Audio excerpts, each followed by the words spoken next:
Okay, good morning, good evening, good afternoon, wherever you are in the world. And I'm so happy again. We're back for another author interview. And today, wow, have we got a story. So I'm here with Mark Anthony Baker. He's in Jersey. So, first of all, Mark, many thanks for joining me. How are you today? I'm very good, thanks, Richard. It's a pleasure to be here, and thanks for inviting me. Brilliant. No, so today we're going to talk about your book. I have it here. I have a copy of it right here. An Unbreakable Spirit: How Childhood Abuse Caused a Young Boy to Unlock the Power of His Mind to Heal and Achieve Enduring Success. So, first of all, Mark, I just want to say, obviously, I've read the book. I've read every single word of it. There, to say there was tears is an understatement. To say that the end, the conclusion is amazing is an understatement. But I mean, what a story! I can't even begin to imagine me putting it into some sort of summary. So I think the best thing to do is for you just to tell your story, because for the listeners, it's an unbelievable story. So would you mind doing that for us? Yeah, sure.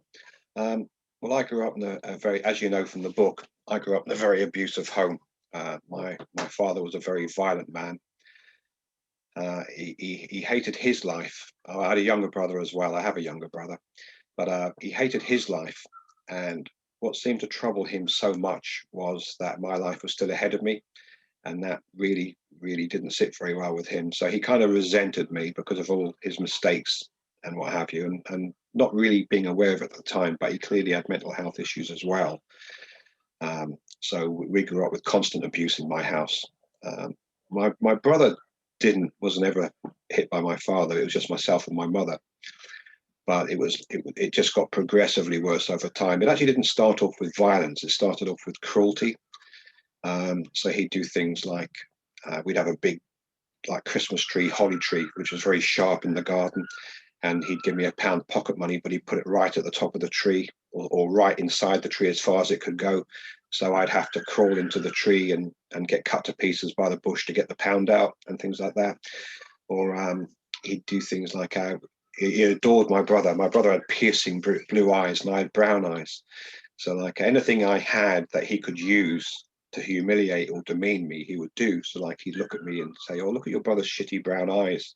You know, he's got that they're horrendous. They even smell like shit. You know, and all these kind of things." So it was, and he hasn't got nice, beautiful blue eyes like us. It was just like so you'd feel excluded.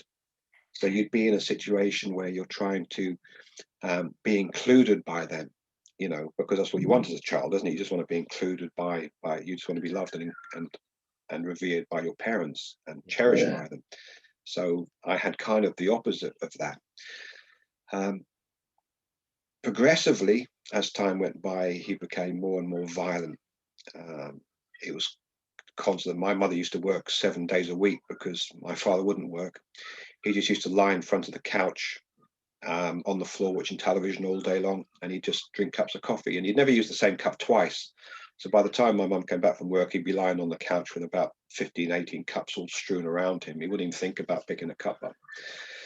But what happened is I actually grew up living in the ready to run position on the edge of the couch. And when I first tell people that, they say, "Well, what the hell does that mean, in the ready to run position?" And what it was that I'd be in the lounge watching television, and I would actually perch myself on the end of the settee with one leg forward and one leg behind me, like I was on starting blocks, you know, in a race, you know, the starting blocks you get in athletics. And I'd literally be there using the couch as a starting block, watching the television. But I developed my senses very acutely as a child as a survival tool. So I would sense the atmosphere changing in the room, and I would know it succinctly, and it was kind of a lifesaver because I would feel the change in the room. My whole body would just get ready to run. Well, I'm not consciously aware of this. I'm just doing this as survival, 7 or 8 years of age, and the atmosphere would change in the room, and I'd have to get past him to get out of the room because he'd be on the floor and between myself and the doorway. And I'd find myself leaping over the room just as he'd be jumping to his feet. Because what he'd be doing, he'd be jumping to his feet. He would just take, for absolutely no reason whatsoever, he would just decide to beat the living daylights out of me. You know, he'd pummel me in the chair. So I used to sense the atmosphere change, and I'd leap over his body and run out the house. He'd chase me out the house.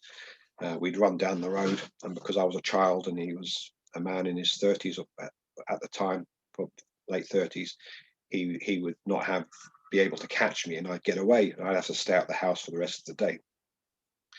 But at the times when I didn't get away, he would do actually the most traumatizing things, because he'd get me on the floor lying on my back, and he'd roll. He was a big man, he was probably about 17 stone. He'd put his knees on either side. He'd kneel on my chest, but with his knees on my muscles on my biceps, and he'd roll on the biceps, which was excruciating pain. Or he'd lie across my head with his 17 stone frame and pretend to go to sleep. So he'd actually be suffocating me, and I'd be going into a panic attack because he's pretending that he's asleep now.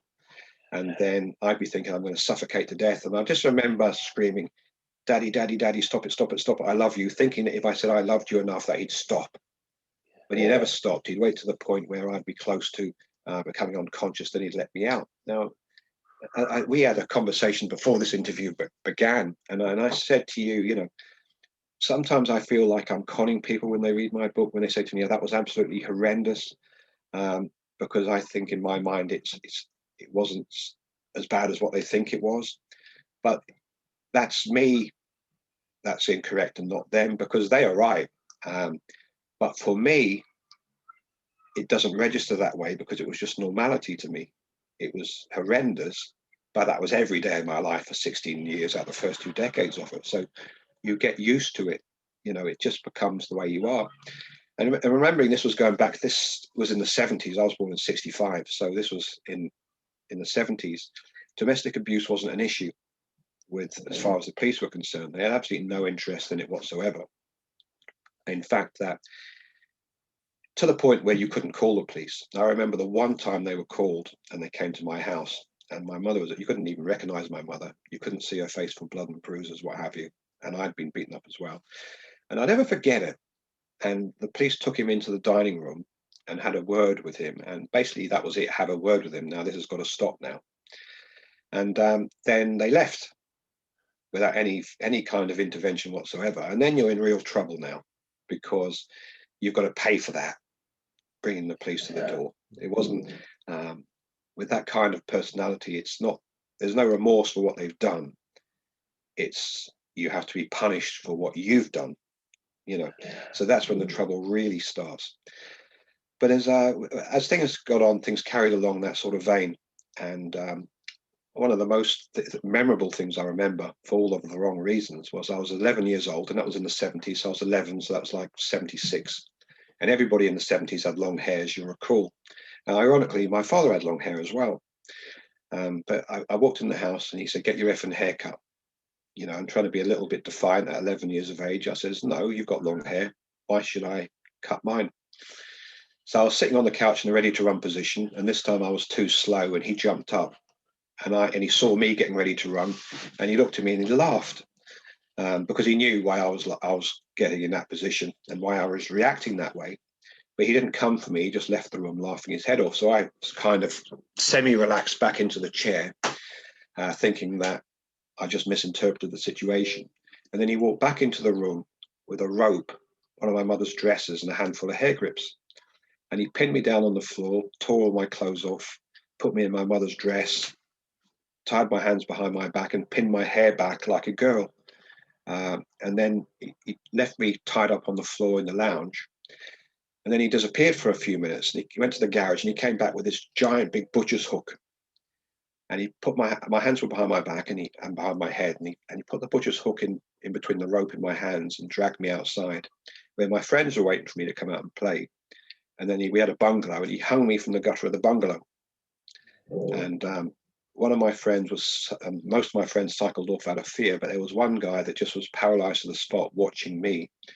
And the odd thing was, I remember in that moment, the biggest trauma I experienced in that moment was watching my friend in such distress, because I couldn't see myself. I couldn't see what he was seeing. Now, when you think about it, in fact, I've never actually looked about it from the third person perspective, but doing that now, to actually look at that would be quite horrendous. And I just looked at him, and I remember reassuring him that it's okay. And I noticed he just wet himself, and he was standing there soaked in his trousers with this big puddle of urine around the floor. And I just said, just go, I'll be okay. Just go, it's okay. So he just left. I funnily enough met him. I hadn't seen him for a long, long time. And I only bumped into him accidentally in a coffee shop about 18 months ago. And he says, do you mind if I ask you, tell you something? I said, yeah, we can have a, yeah, what is it? He says, well, do you remember that day? He always referred to it as that day. And he didn't, no further explanation was required. It was just that day. So we both knew what we were talking about. He said, I've never recovered from that.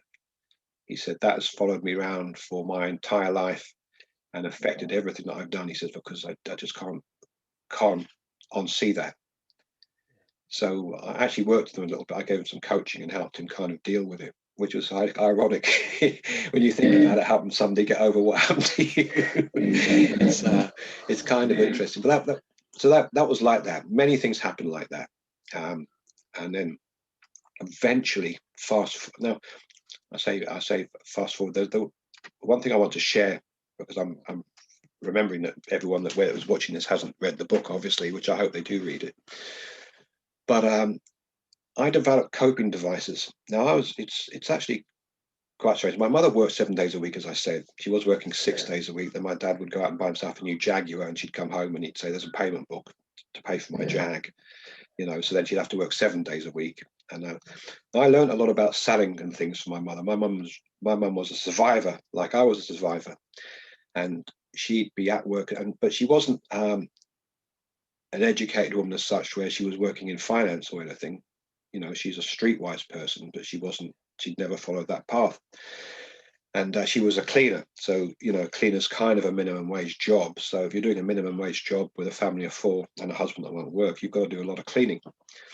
So, and that wasn't enough. Even working 7 days, it wasn't enough. So in the evening, she'd do things like babysitting.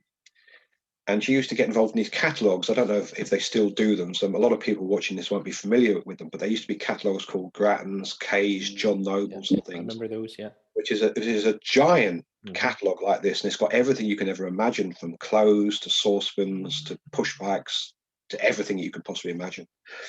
And I noticed what she would do, acting out survival mode. She always turned up half an hour early for babysitting, which is too early to turn up, because if you're going out, it's like you're getting ready till the last minute kind of thing. So she'd turn up early, and she'd walk in with this catalogue, and she'd go and speak to the wife. She'd say, "Oh, look, I was thinking about you today." She said, "I was just flicking through this, and I just saw this wonderful dress that would suit you." And it got me thinking which shoes would go with that. And she'd have everything like marked out with pages. And before the woman would go out for her date with her husband for the evening, or with her friends, whatever, she would have sold her a complete outfit, everything. Yeah. So subtle, but so effective, which was interesting, because I actually went on to become, as you've read in the book, one of the top life insurance salesmen in the world. I was in the top 1% in the world. But those skills I learned from my mother, as she's acting out of survival.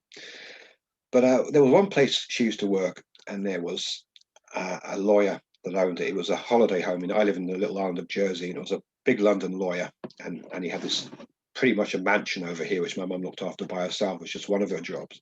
And they used to come over, and his name was Noah Finch. Now, he knew of what was happening to me, but I had developed, or unconsciously, I had developed strategies to deal with what I was going through. And they were things that weren't even being talked about that much, not in great depth in psychology during at that time, but I'd just come to understand them. And he could see this. He'd see me doing various things. He'd see me visualizing, or the way I used to speak. He knew that I was doing things, because one of his big passion was psychology. And he used to elicit things from me by the way he spoke, just to clarify that. And then he'd start making me, he went on a journey over several years of making me consciously aware of what I was doing to cope with my life. He wouldn't interfere or anything, but he wanted to help me. And it was kind of one of those gratuitous associations that had such a long-standing impact in my life, because I may not have ever known what I was doing. I'll give you an example of one of them. I became very adept at visualization, very adept. And I tell you, visualization saved my life in more ways than one, as you know from the book.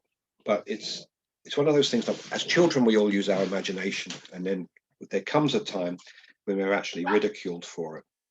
So that you're told things like at school, get your head out of the clouds, you're just a daydreamer, and we lose that faculty because we're basically shamed out of using it when it should be being fostered in us. Yeah, because it's it's the source of creativity.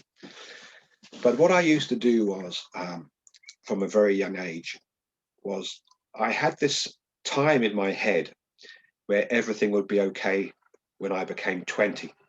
Okay, I don't know where 20 came from, but this was just a number that I came up with, where 20 was Freedom Day. It was going to be the day that the world started for me, and that my life was going to be great when I got to 20. As I said, I had no idea why or where that came from. But what happened was, I decided at some level that if my life started at 20, this is a decision I made at 10 years of age, then the best thing I could really do was to try and get there as quick as possible and endure as little as I could at the hands of my father. So, and the only way I could actually think about doing that or achieving that was to go to bed early every day. So, as a teenager, I used to go to bed at 6:30 at night, because once I got to sleep, I got rid of another day, and I was another day closer to being 20 and Freedom Day. But at 6:30, it's quite hard to go to sleep. As a hormone-ridden teenage boy, it's not when the sun shines going on and you can hear people on push bikes outside, it's not an easy thing to do.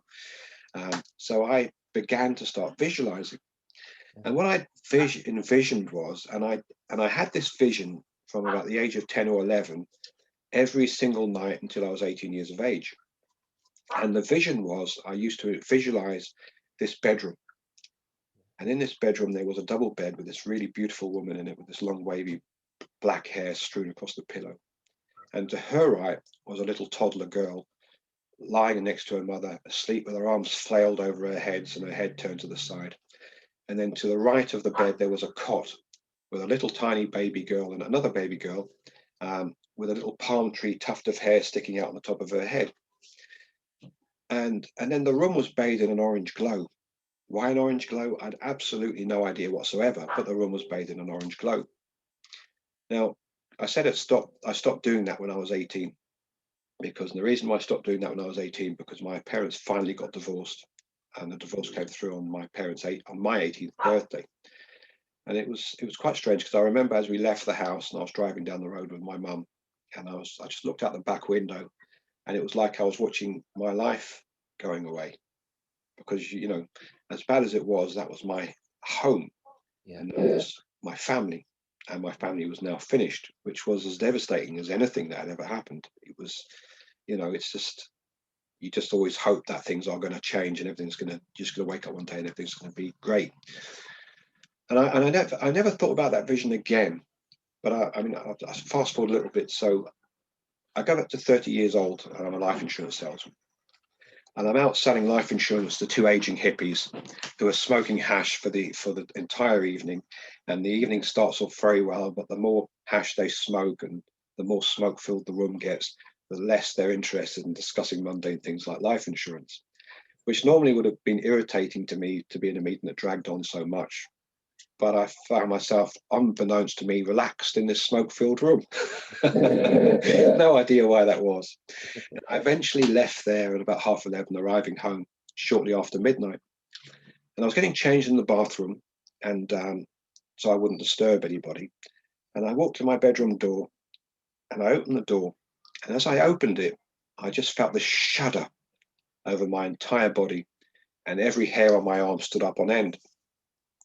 And I thought, I actually didn't know what was going on. I started questioning myself: am I having some kind of a breakdown? Am I having some kind of an episode? What's going on here? I was trembling. My hands were visibly shaking. And then all of a sudden, it just hit me. As I opened the door, I was met with this orange glow. And what had happened was, because I was out selling life insurance till I never really got home before 10 or 11. We only had, well, the children were sleeping in our room. I had two daughters. And when I opened the door, and this room's on an orange glow, she'd been to the shop that day to get this soft glow lamp, one of those soft glowing lamps that doesn't wake anybody up, but you can see what you're doing. So I wouldn't come in and kick the bed and kick the cot and everything else, clunking around in the dark. And when that glow just brought back the vision to me, which I hadn't thought about in a dozen years. I'm 30 now, so there's 12 years since I've had that vision. And I looked at my wife. My wife was a very beautiful Irish girl, and her hair was black, wavy hair was strewn across the pillow. I glanced to the right of her, and my 4-year-old daughter's lying on her back with her arms flailed behind her head. And I glanced in the cot, and my little daughter, Robin, is lying there asleep, sucking on her soother with a little tuft of hair sticking out the top of the head. And I realized in that moment that vision that had kept me, and that vision dragged me through my life, because it just, when things got to a stage where I just couldn't take anymore, I never made any attempt on my life. There were times I didn't want to be here anymore, but the thought of ending my life just never crossed my mind. But that dragged me through the darkest of days, because that was where I was going, and I believe that was what my future was going to be like. So when I actually saw them in that bed, it was like I said, I hadn't had that vision for 12 years, but it came back to me in its entirety. And I realized, and this was a significant part, I'd made it to my safe place, the safe place that I'd created in my imagination as a young boy of 10 or 11. And at 30, I was there. I'd actually made it there. And that was visualization. Because when we are getting back into the deeper things about visualization, one of the reasons that visualization works is because you're making impressions on the subconscious mind. Okay. Now, your subconscious mind cannot tell the difference between something that is real or something that is vividly imagined.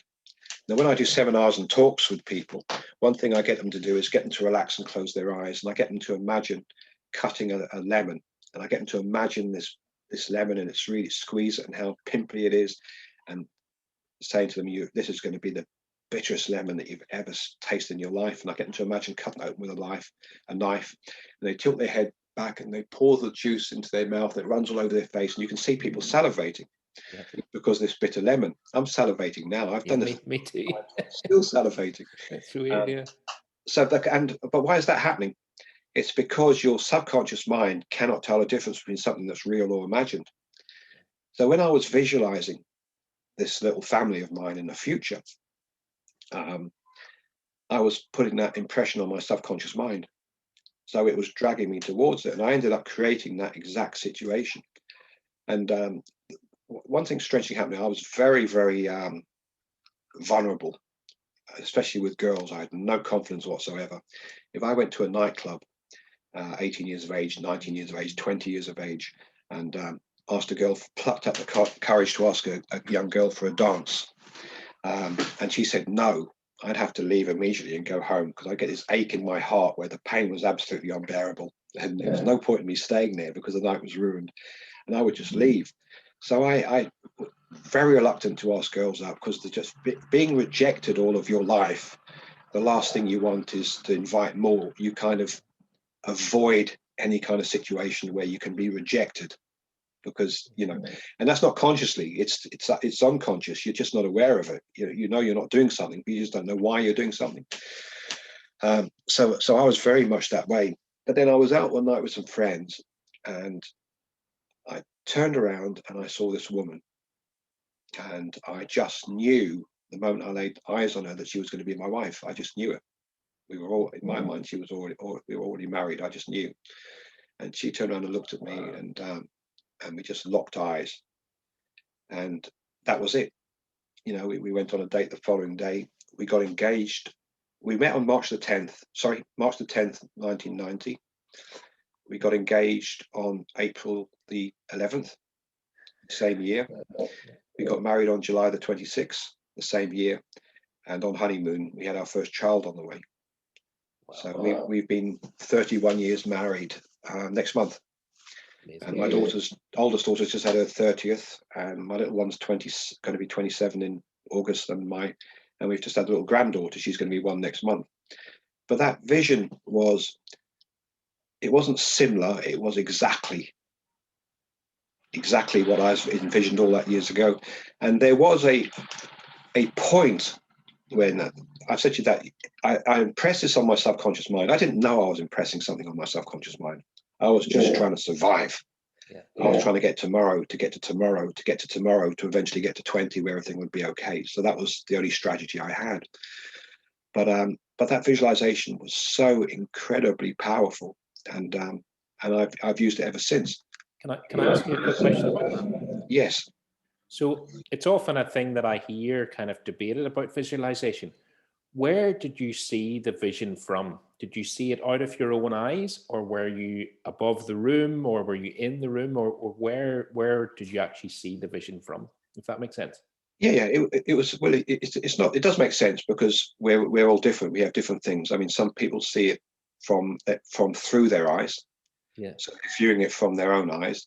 Other people view it as a third person, where they're looking at it like a movie. So there's all different ways of doing it, and the way to do it is whatever suits you, because we're all different. So you could say, well, I actually watch it as a movie on a screen.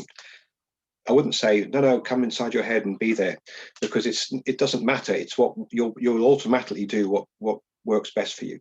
Yeah. Okay, so it really doesn't matter. But for me, it was just an image in my head. So I just used to see this continuously. Now the time, this is interesting because around at the age of about 13 or 14, I've had 3 attempts on my life, 3 proper attempts. One by my father, one by my brother, and one by a motorcycle gang. And the first time it happened, my father came into the room. And another thing my dad used to do was beat me up in my sleep. So I'd get punches in the chest, punches in the head, whilst I'm sound asleep. And to your body, what actually happens in that moment, your body goes into shock, because it doesn't know, it can't, when you're asleep and then you're getting hit and knocked unconscious at the same time. It's you don't know, you can't make sense of it. It's like you're in a dark room and you're getting hit with hammers and you can't comprehend it. So what was happening was he was assaulting me in my sleep, and I was getting knocked unconscious at the same time. But this was quite amazing, because that was the first time that vision saved my life, because as I was going unconscious and getting beaten up in my sleep, which he was actually killing me at the time, he was in a blind rage and attacking me. The vision came into my mind about my wife in the bed and my 2 children, which was always in very vivid technicolor. It was a very strong, sharp vision that I had. And as I said, there was an orange glow in the room, so I could see the colors. It was, and that, that's a good factor. Not everybody sees in color. Some people see in black and white. It doesn't really matter. But obviously, the more vivid you can make the image, the better. Bear in mind, like I said, I'm doing all this accidentally. I don't know what I'm doing, but I'm doing it all the same. But as I was getting attacked, I noticed my brain went to the place where the vision was. And I started having the vision that I've told you about, where my wife's in the bed, my children are lying next to her and in the cot. But I never forget it. As long as I live, I'll never forget this. The vision started to fade. It was like they were never going to exist, because I wasn't going to be there to make it happen, because I was going to die. Yeah. So I'm in my brain, or in my mind, whatever you want to call it, I'm watching this image of my family that I visualize every night disappearing. Yeah. It was fading out to the point, and it was fading out because I was fading out. And something inside me, I tell you, as people, and it's not just me, it's all of us. We all have this within us. Okay. I had such a strong desire to survive. Yeah. And this vision that I'd imprinted into my subconscious, my mind was so desperate to get to that point that it wasn't going to have it taken away from it. And out of nowhere, my eyes just flicked open, and I just launched at my father, and bear in mind, I was pretty much battered to the nth degree. And I jumped up, and it wasn't me fighting him, because I'd never fought him. It was my father. There was there was always a respect thing. You don't hit your father. You know, you don't hit your mother. You know, that was my moral compass. So I, as much as whatever he did, I couldn't do that. But this was had moved beyond that. Yeah. This was now survival. Yeah. So I was fighting for that vision Yeah. to make sure that it happened, or rather, I wasn't fighting for it. My body, in whatever context you want to take that, was fighting to keep that alive, and that saved my life. Um, I had two further attempts on my life. When I was 18, my brother took exactly the same path as my father. In fact, I'd actually say he's probably three times worse. A succession of marriages, all the women suffered badly, violent acts. And I had a little bedsit flat with these two little windows at the end. And he broke into my flat one evening with one of those big chef's knives, you know, the one that start thick at one end and go down to nothing. Mm-hmm. And I sat up in bed, and I could see through the street light coming through the window, a black figure coming towards me with this knife, this shadowy figure. And I just managed to get to my senses. And as he launched at me, I brought my knees back to my chest. And as he actually launched himself at me with the knife in front of him, which would have gone straight through me, my soles of my feet were on his chest. And as he fully compressed and the knife came forward, which was just going through my body, it pierced my body and was just going through. With all my strength, I launched him backwards like a spring on my legs.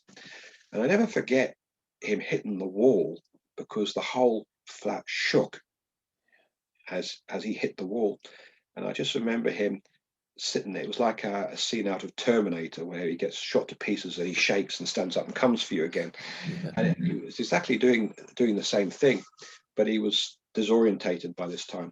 But as he went back and the knife came out of my stomach, it only barely pierced me. It didn't go in very far. But to keep his balance, he rammed it into my leg.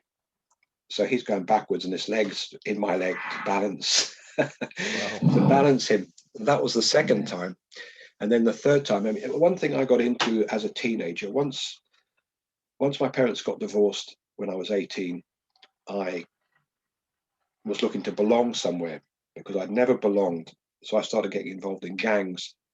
I was a teddy boy as a very young child, 10, 11, till about the time of 15, 16, because my father was a teddy boy, and I was trying to be like him, so he'd like me, if that makes sense to you. Yeah. And then I moved on, but I never actually felt like I belonged wherever I ended up. So I'd leave that. So it used to be a source of entertainment for some people, because there were, in the 80s, there was everything you could imagine. There was skinheads, there was mods, there was rockers, punk rockers, rude boys, everything.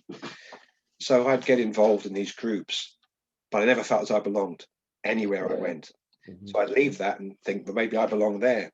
Yeah. Still don't feel like I belong. So I'll jump into the next one. So I went I stopped being a teddy boy. I ended up being a skinhead, and not like the Nazi things and all this far right things. It wasn't like that for us in Jersey. We're quite a sheltered little place. We're not streetwise at all. It was a music thing, you know. And I watched a documentary on skinheads many, many years later, and it was interesting because it dealt with the psychology of skinheads, and they came to the conclusion that skinheads were all lost children, and pretty much every single skinhead came from a broken home. Wow. Yeah. So that's what attracted them. So I'd been involved in bikers and all that kind of things before that, but then I got into the skinheads, and that was probably the one place that I identified most, because unconsciously we all had this bond of coming from broken homes. Yeah. So we all craved a connection. It's bizarre because you'd never think that, would you? No. You actually never think that. But of all of the gangs, skinheads most of all were all from broken homes, so they congregated together, none of them knowing why they did. So it was like this invisible thread that pulled us all together. But sadly, most of those people that from that time that I went around with and were friends with at the time, they're nearly all dead. In fact, I'm not sure of any that are alive. It was a group of about 20 odd of them, and most of them died of drugs, a couple of serious illness, what have you. But and the only one I have seen, his head's gone. He's had some kind of a breakdown. You just see him standing in the entrance of the car parks every day of his life. He just stands there with his big long beard in the entrance of a car park. So this is one thing that I was fascinated by in the book, and it was a question in my mind was like, when are you going to hit the drink? When are you going to hit the drugs? You know, how are you coping with this without a substance like those people did? So do you remember consciously making that decision not to go down that route, or why do you think you didn't seek, you know, a substance to kind of get over the pain? Well, it would be wrong to say that I didn't. Um, we used to drink every night. We used to go out every night. Jersey was a holiday island, so a quiet night in was getting drunk in the local pub, as opposed to out on a nightclub till 2 o'clock in the morning or something. So we all used to drink a lot, and there were substances taken. But I tell you what happened to me was, and I can remember the moment. I was drunk in the local pub with my friends, and I'd phoned my mother to come and pick me up. And I was in the phone box, and I phoned my mum, and I was just about to rip the phone out of the phone box. And this little voice said, I heard this little voice say in my head, "Who would blame you after what you've been through?" Yeah. All right. And I heard myself, and something quite profound happened after that. Because have you ever done something and embarrassed yourself to yourself, even when there's no one else around, Totally. and you're blushing, but Yeah. no one else is around you, but you've embarrassed yourself to yourself? Ever had that experience? Totally. Yeah. Yeah. Sure. Well, when I heard those words come out of my mouth saying, "Who would blame you after what you've been through?" And I could feel the heat of my face. I was embarrassed to myself on my own, drunk as this 18-year-old teenager. And I said to myself, "You're using this as an excuse to behave badly," you know. And I was quite shocked by that. But it changed the entire course of my life, because what happened was I became consciously aware of what I was doing rather than blaming my circumstances for my behavior. I realized that in any given moment, I had a choice on how to respond. And I actually came across pretty much that quote in Viktor Frankl's book, Man's Search for Meaning, where he said I can't quote it verbatim, it escapes me at the moment, but he was talking about his experiences in the concentration camps. And he said that they can take everything from you except your last remaining freedom. That's what you think and how you react to anything, you know. And I read that book. I've read thousands of books, which is part of the reason I'm living the life I am now and not the life I could have led. But it's true, and I realized that in that moment that I could decide how to react, and I didn't have to be a product of my past or my conditioning. I mean, you've read that book. I've just finished another book called The Imprint Phenomenon, and it's about it. The preface of it is why we are like we are, and how we make our children like we are. Because during the first 7 years of life, basically 85 to 90% of our programming takes place, and the die is cast. That's the life we're going to live, because that's been programmed into us during our most vulnerable period, because we don't rationalize during the first several years of our life. So if your dad says something to you, that God's spoken, you know, you don't question God. God has spoken. He's God to you. Your mother's God to you.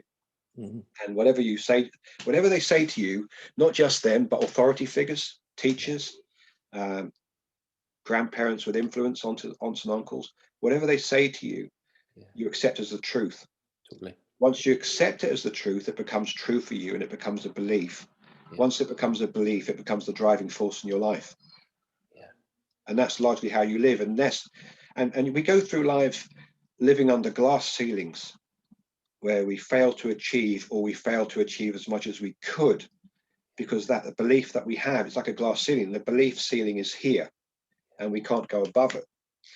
And it's because you won't operate outside the limit of your belief. You will do at some stage, but what you'll do is you'll quickly regard it as a fluke, and you'll revert to type, to where you think you should be, because you'll start saying things to yourself like, "That's not like me. I'm not that good at that. That must be a fluke." Happened to me for years. Yeah. So one question that I have definitely is around limiting beliefs. And so, you know, just for people watching the book, I mean, it's unbelievable how you turn things around and how you went from that. And I mean, I'm sitting here filled with emotion, and I was reading the book, but even more emotion now hearing you tell these stories. And that's why I haven't spoken much, because it's just amazing what you came through. So let's talk about limiting beliefs a little bit. Like, how did you change those? I know that's possibly a big question, but how did you change your limiting beliefs around what was programmed into you from an early age? Well, the catalyst was I was 22 years. In spite of everything that happened to me, I had incredible ambition. Incredible ambition. I don't know where it came from because there wasn't any ambition in my house. I think it may have come from my grandfather, a man I loved dearly, which was my father's father. He was one of the hardest working man you'd ever meet. In the summer, he'd work 18-hour days. He was a gardener. He managed places that several people should have managed, but he managed them by himself. And he'd get up and start work at 4 o'clock in the morning, and he wouldn't stop working until 9:30 at night in the summer. And I'd be with him a lot, so we spent a lot of time together. So I could see, he would work ridiculous hours. So that was kind of the normal to me to watch, even though it was the polar opposite with my father. And so after that, I got into life insurance, and I was horrendous at it because I had the life insurance industry revealed all of my flaws to me. And it's you've got to be really hard nosed in those days to be in the life insurance industry, because it's just a rejection business. To think of that, I've spent my life trying to avoid rejection, not even asking a girl for a dance, and then getting on the phone every day of the week, well, 5-6 days a week, to be told no 25, 30, 40 times a night. It's kind of a glutton for punishment. So, but what I did was I read a book by a guy called Frank Betcher, who spoke about how passionate he was about life insurance. It was an old black and white film. And he got so excited that he picked up the chair and smashed it, so excited about what life insurance could do to people. And it affected me. And it made me start buying books. And I picked up this book one day, and it was I'd never heard of the concept of limiting beliefs. I think most people have heard of them now, but very few people actually understand them. But I picked up this book. Have you ever picked up a book and read it and you think it's like it's talking about to you or about you? Yeah, totally. Yeah. But I picked up this book and it was talking about limiting beliefs, and I saw myself. Yeah. It revealed me, and I realized that I was trapped within this programming because I was really struggling, in life insurance. We were having carrier bags of food left on the door handle because I was making so little money in life insurance. And then I managed to turn that around, which I'll tell you a little bit later on. But there was no point in trying to sell a policy that day, which would take 3 months to be paid for, because it took ages to be paid for a life insurance policy. When I didn't have any nappies today, it was more effective to look behind the couch. So that's where I found. So that's how I uncovered limiting beliefs from a book, and then I went mad. I mean, I've changed my office now, but I had a 15 by 10 foot office with a bookcase which was 2 books thick, which is surrounded 3 walls, 2 thick from floor to ceiling, which I've read everything, and but one thing I learned in myself was, with limiting beliefs and understanding the structure of them, what causes them, how they come from, is that I started when I read something, I read it, it's good, but then my mind goes off as how I can improve it and how I can go deeper, and it sets me off. It's just a catalyst for me deepening my knowledge. And I've written a lot of exercises about how to overcome limiting beliefs. One of my most well-known ones is the belief eliminator screen.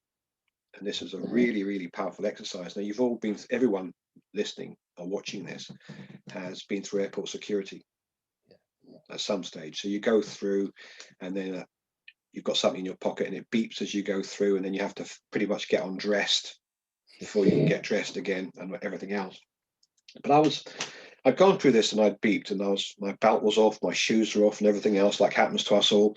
And I was put my belt on. I was sitting there just tying up my shoelaces, and I was watching the people come through and beeping. And I started to imagine, because I developed this visualization. I used to think, we all think in images. We speak words that trigger images. Yeah. And that's how we visualize.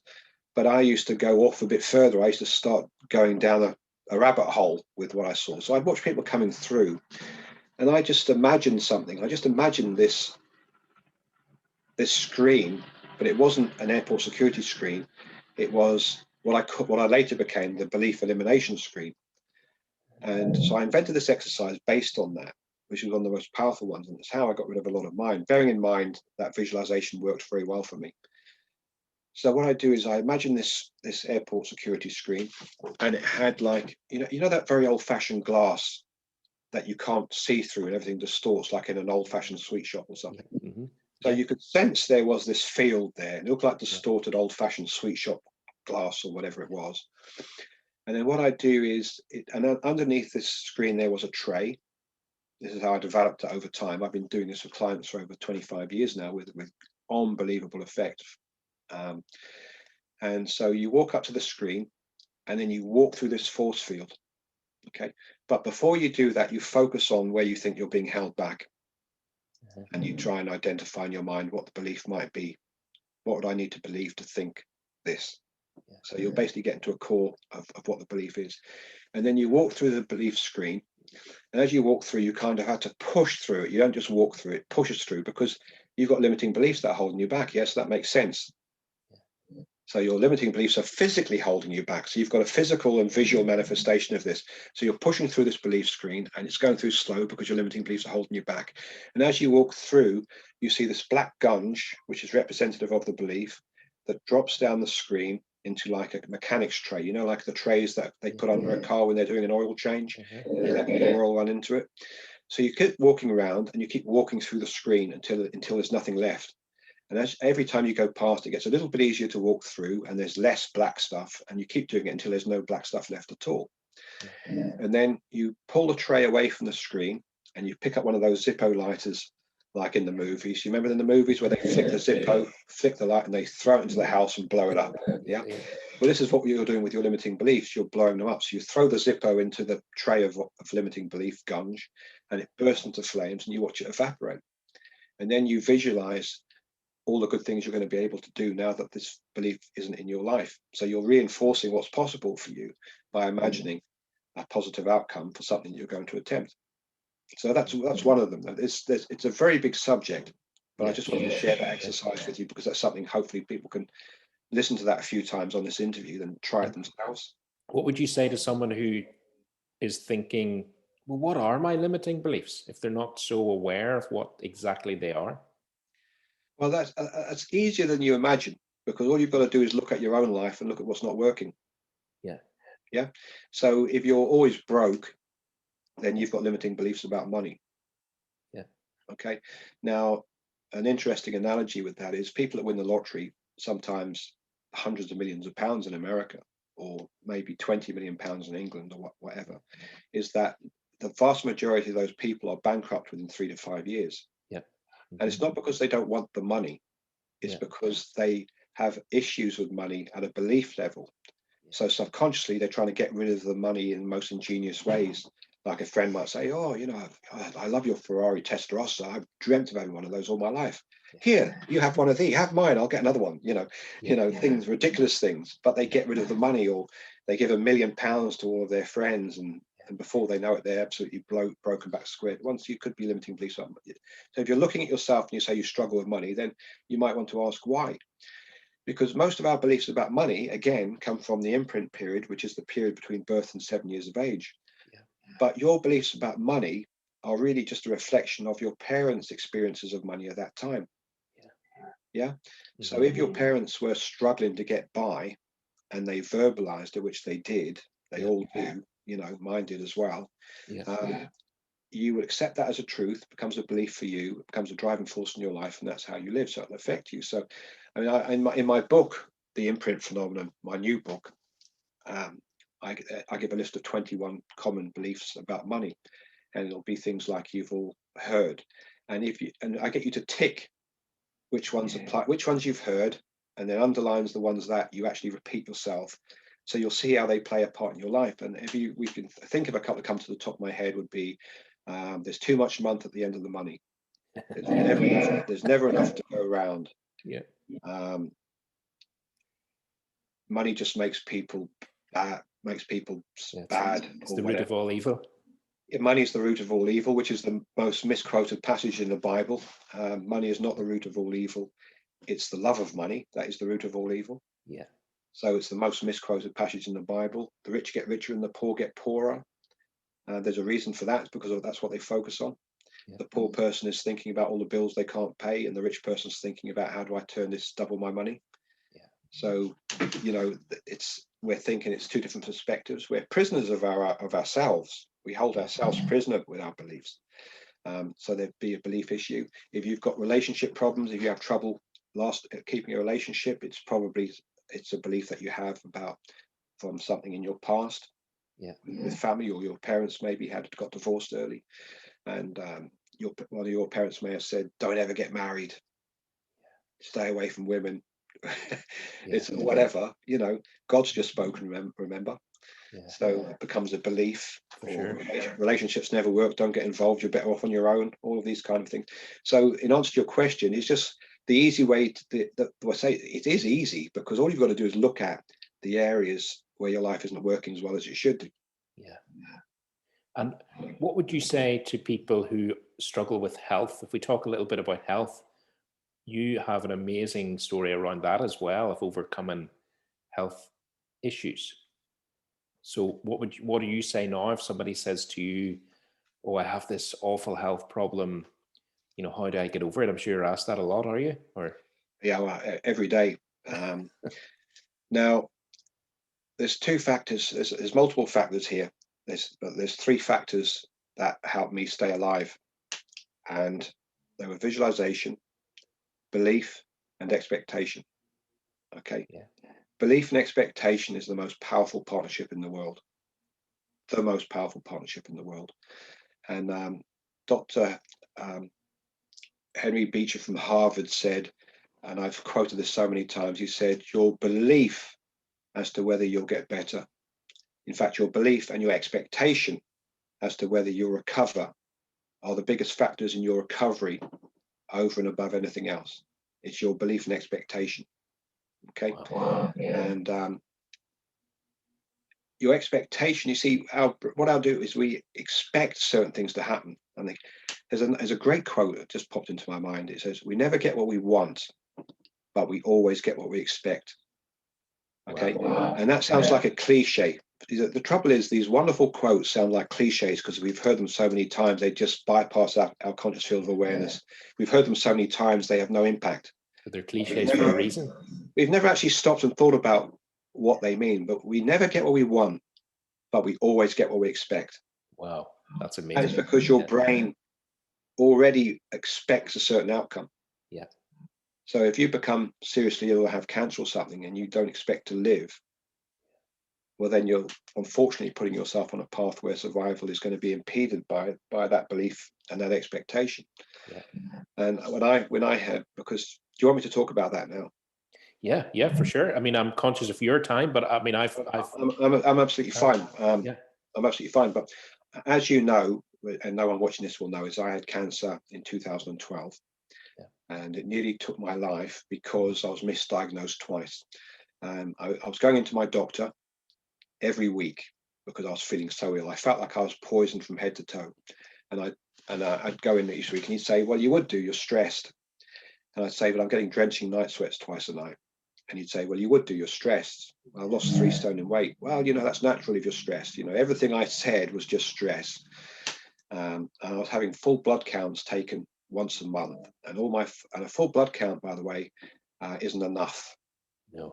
Okay, because I was having full blood counts once a month and they came back as perfect.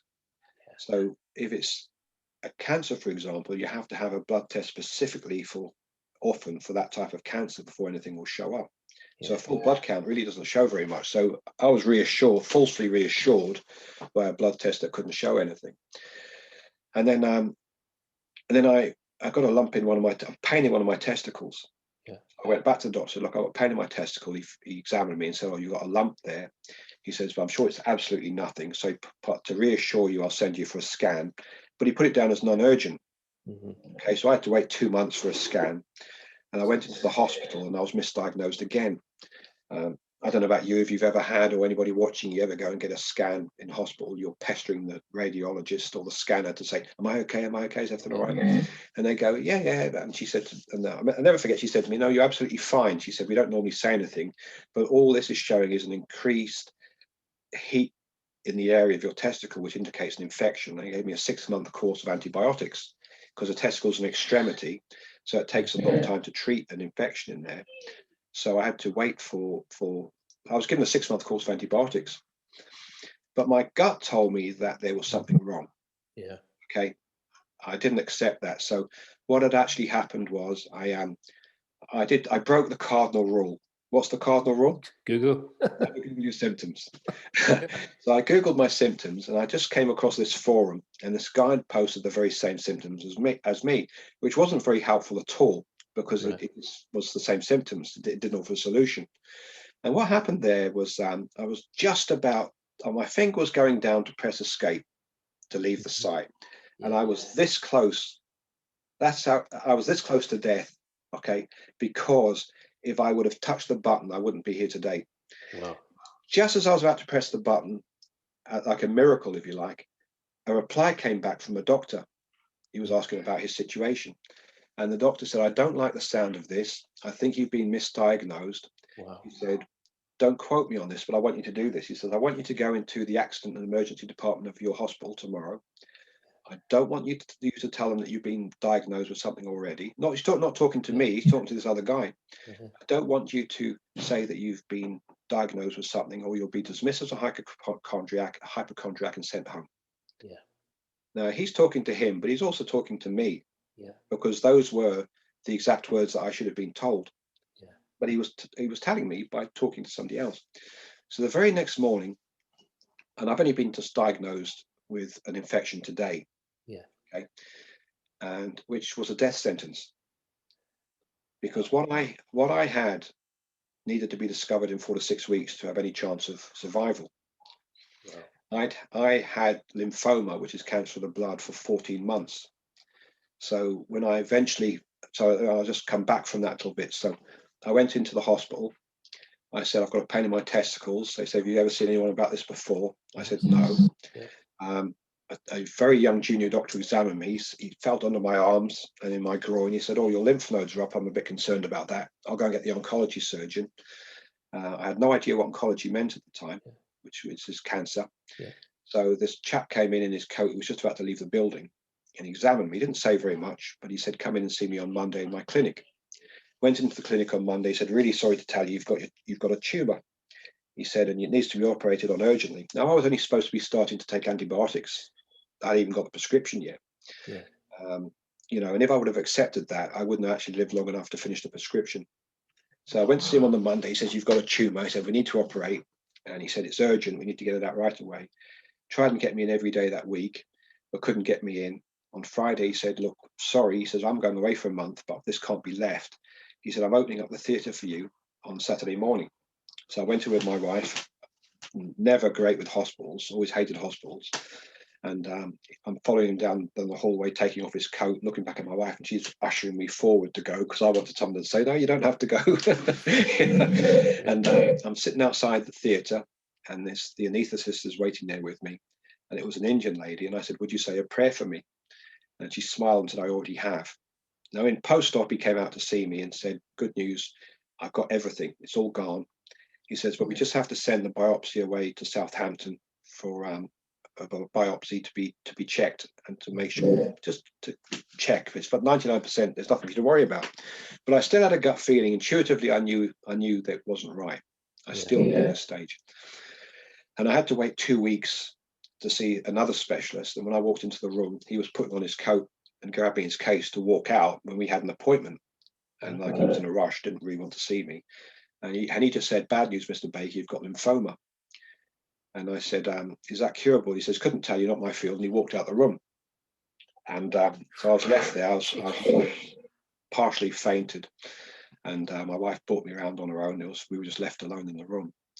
And she was driving me home, and I I kept looking at her, and she's like in a steely glare driving down the road. She's in shock, as like I am. I got back home and I had a panic attack, and I started to tear off. I went out into the garden because I couldn't breathe, tore off all my clothes. The buttons were popping off my shirt and landing on the patio, and I was trying to breathe. I didn't even had it. I never experienced that before in my life. But I realized that, I had a problem now, and especially the amount of time I'd had it. I went to see Southampton, a wonderful man, such a unbelievable human being by the name of Professor Andrew Davies, which is a lymphoma specialist. And we sat down, and he said, well, prior to that, on the telephone, he said to me, "How long have you had it?" He said, "What you've got is quite highly treatable, depending on how long you've had it." He said, 4 to 6 weeks is the ideal time frame. Yeah. And I said, 14 months. And the phone went quiet, and I thought he'd gone. And when I went to, he just said, "Look, we'll just do our best. Just get over here." So I had to go over straight away. And he said, "You've got between approximately 18% chance of survival because you've had this so long." And he said, "You've also got a 90% of a chance for a brain tumor within 2 years. If you get the caveat being, if you get to 2 years." But this is when everything that I'd learned came into play. So I started visualizing. I mean, I went into shock first. Don't get me wrong. I'm not superhuman. I was devastated. In fact, I didn't know my backside from my elbow for a couple of weeks afterwards. I was in shock. I was really not in the best place. But I started. Something happened, and and it jerked me back into being consciously aware, because I started noticing all of the articles about people suffering from cancer, film stars getting cancer, cancer on the news. I even noticed shoe sales in windows because I was thinking it really wasn't worth buying a new pair of shoes. And then in that moment in the shoe sales, looking at the shoe sale, it suddenly dawned on me. And I said to myself, "Hey, I teach this stuff, and it jerked me back into myself. And I started practicing what I taught people and everything that I'd learned. And I started visualizing. I started using belief that I was going to get better. I expected to get better. And then when I was in hospital getting treatment for the first time, it was horrendous treatment because chemotherapy is not nice on a good day. But I also had to have something because I'd had it so long. And because it's cancer of the blood, the chemotherapy goes everywhere except for the brain, because you've got this protective kind of film around the brain, so the chemotherapy can't go there. So the only way they can protect your brain from getting a tumor was to drain spinal fluid out of your spine and replace it with this special kind of chemotherapy. It's called intrathecal chemotherapy. And when they make it in the lab, they have to stop making everything else. They just have to focus on this one thing. And then two nurses have to bring it to you, and they both have to hold it with two hands and walk it through the hospital. And they're not allowed to put it down. They're not allowed to take one hand off it. They have to walk it across with two hands, both of them. They walk in, they lay it down carefully on the counter, and then the person that's going to administer it has to check off all the serial numbers, and they have to confirm and repeat back all of these numbers. And God knows what's in it. Yeah. Not let it out of their sight. And then they inject it into your spine.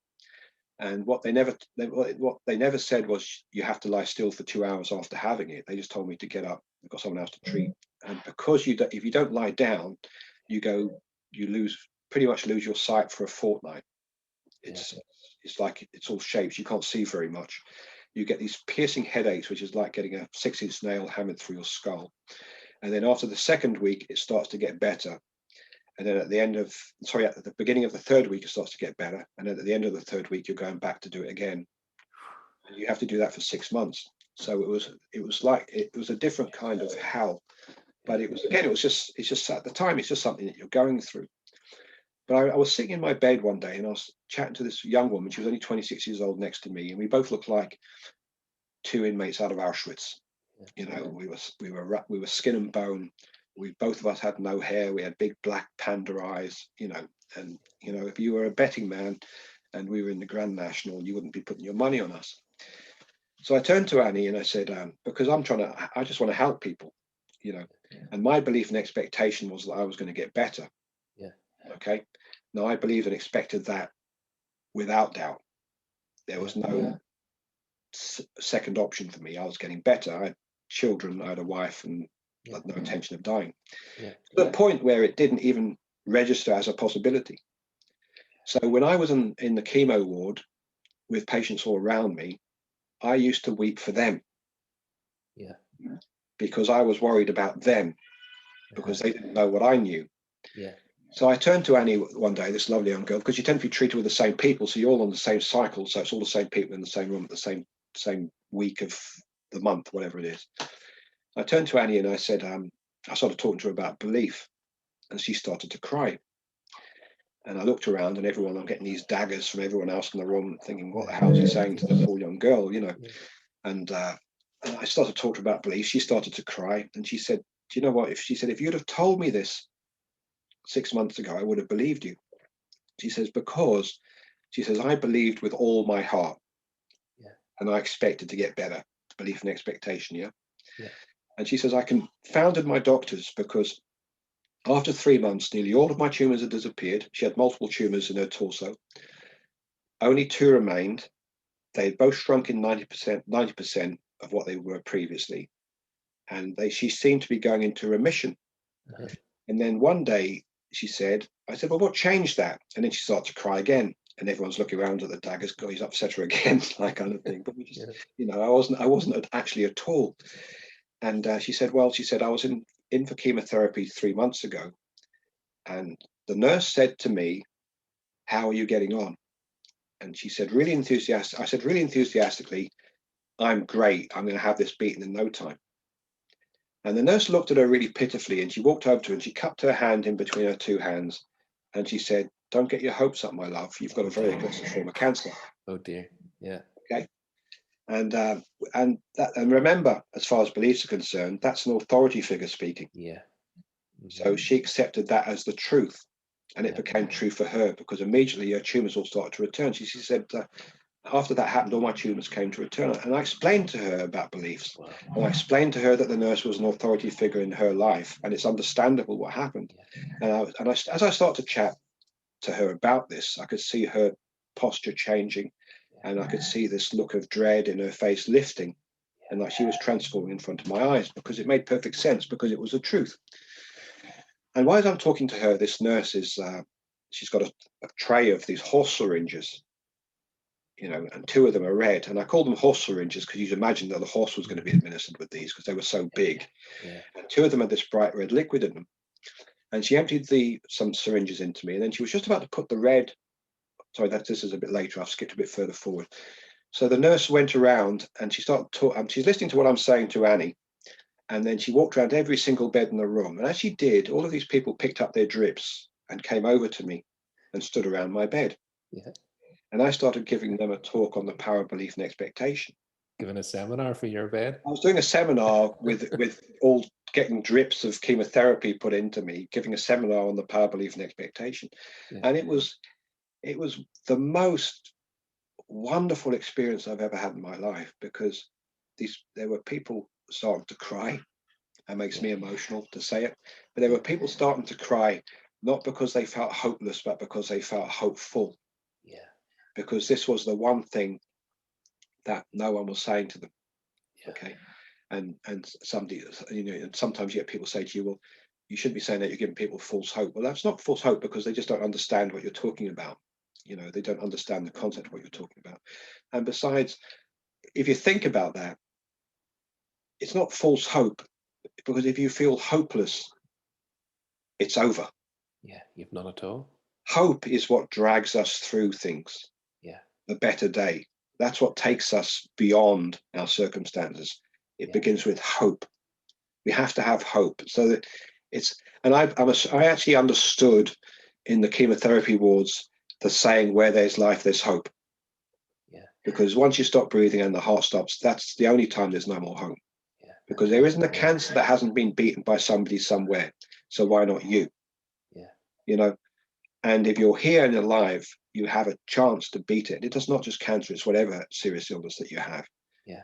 Someone in the world has overcome it. Yeah. Why not you? And it starts with belief and expectation.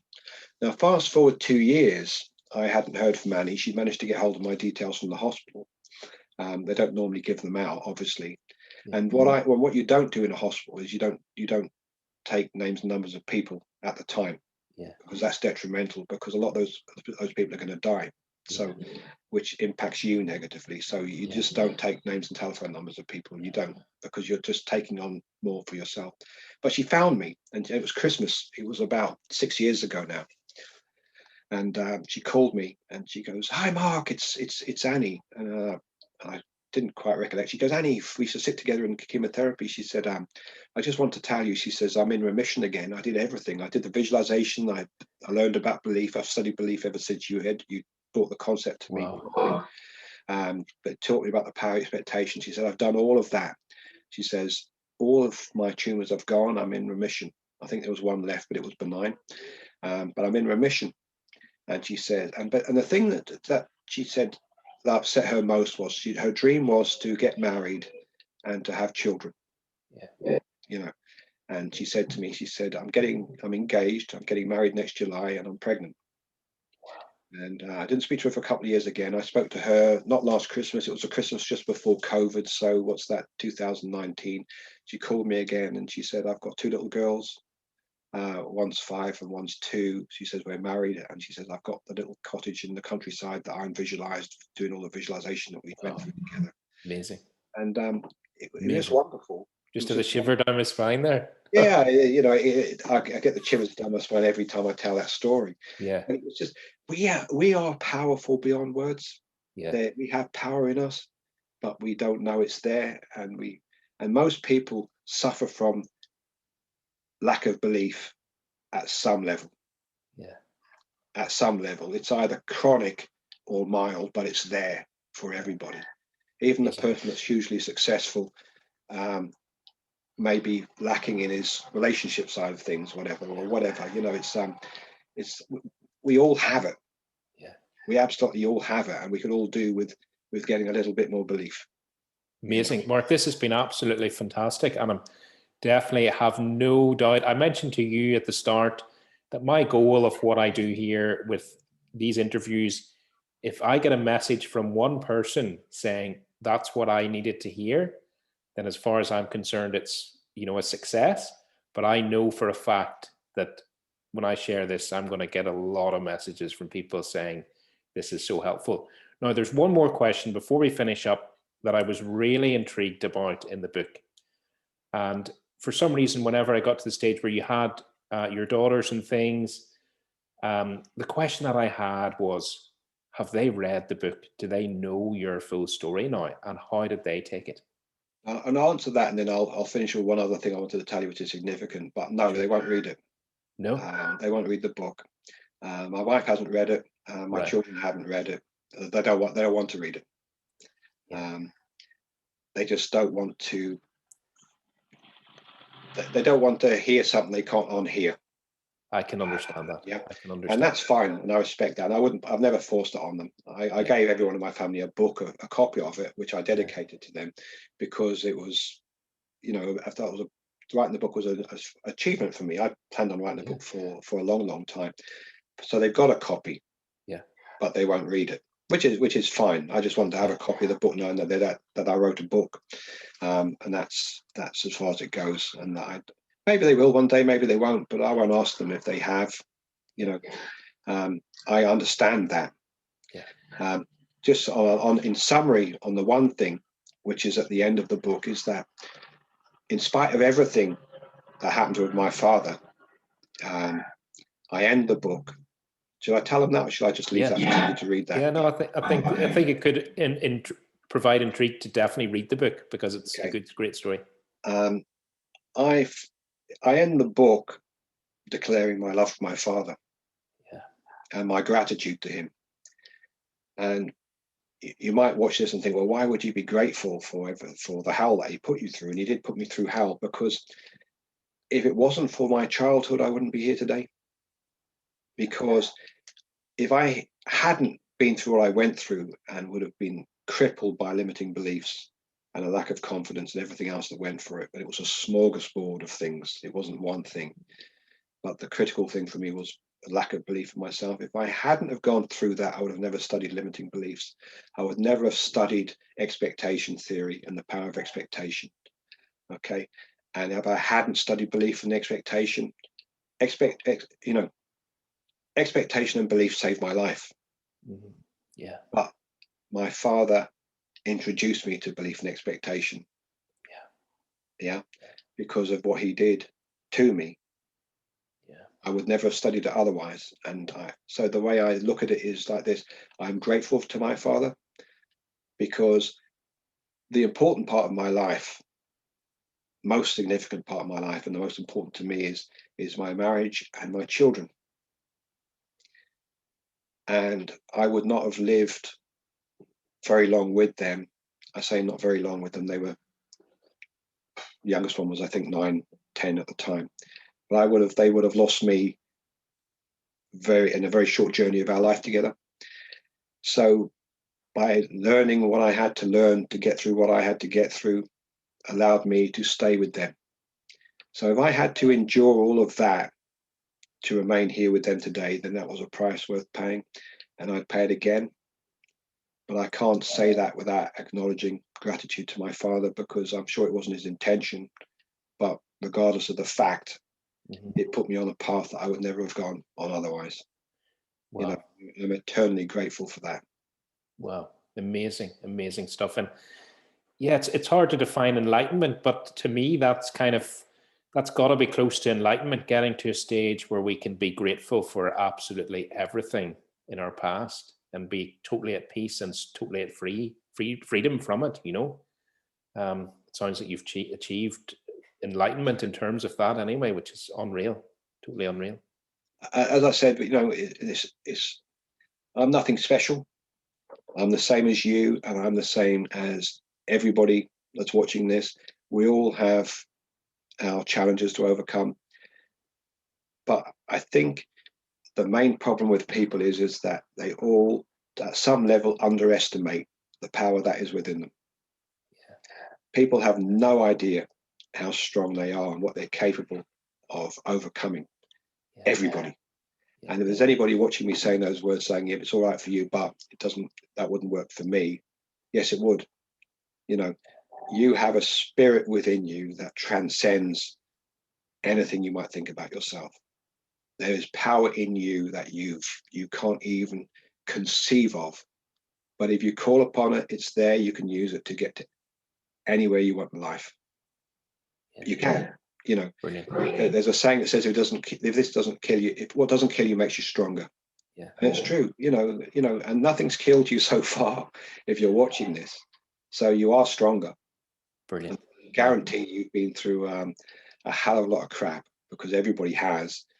It's just different crap on different days, but we've all been through it. Brilliant. Mark, thank you so much. And I've no doubt, this will provoke curiosity. So to finish up, where can people find you? What are you doing at the minute? You mentioned your book. When is it coming out? And tell us a little bit about all that and where, how people can get in touch with you if necessary. Okay, I'm really happy and open to anyone connecting with me. One of the easiest ways is probably through Facebook. On Facebook as Mark Anthony Baker. You can email me if you wish. If you've something you want to ask me about anything that I've covered today, it's Mark Baker Speaks. So MarkBakers Speaks. Mark Baker Speaks, all one word, at gmail.com. I'm on LinkedIn. LinkedIn is Mark Anthony Baker. My book, I'm just finishing the final edit at the moment, is called The Imprint Phenomenon: How to Unleash the Power of Belief and Expectation in Your Life and Business. It covers a lot of this stuff, but there's a lot more. There's a lot of strategies. There's a lot of exercises.